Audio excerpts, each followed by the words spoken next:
ஒரு அருமையான போண்டா எப்படி போடுறதுன்னு பார்க்கலாம். 2 பெரிய வெங்காயத்தை எடுத்து மெலிசாக கட் பண்ணி எடுத்துக்கோங்க. கட் பண்ணி எடுத்துக்கிட்டு கொஞ்சம் மல்லித்தழை, கருவேப்பிலை அதெல்லாமே கட் பண்ணிக்கோங்க. ஒரு 3 பச்சை மிளகாய், உங்களுக்கு காரம் வேணும்னா 2 மிளகாய் கூட போட்டுக்கோங்க. ஒரு சின்ன துண்டு இஞ்சி அதையும் மெலிசாக அரிஞ்சு போட்டுக்கோங்க. போட்டு அதெல்லாம் ஒரு பவுலில் போட்டுட்டு அதுக்கு தேவையான உப்பு போட்டுக்கோங்க.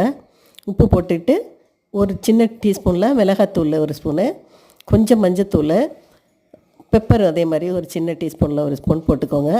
போட்டுட்டு 1 கப் மாவு போட்டு கடலை மாவு எடுத்துகிட்டு 3 டேபிள் ஸ்பூன் கிட்ட அரிசி மாவு போட்டுக்கோங்க. 1 டேபிள் ஸ்பூனு கார்ன்ஃப்ளவர் போட்டுக்கோங்க. கொஞ்சம் ஜீரகம், சோம்பு முழுசாக போட்டு பிசைஞ்சிங்கன்னா சூப்பராக இருக்கும்.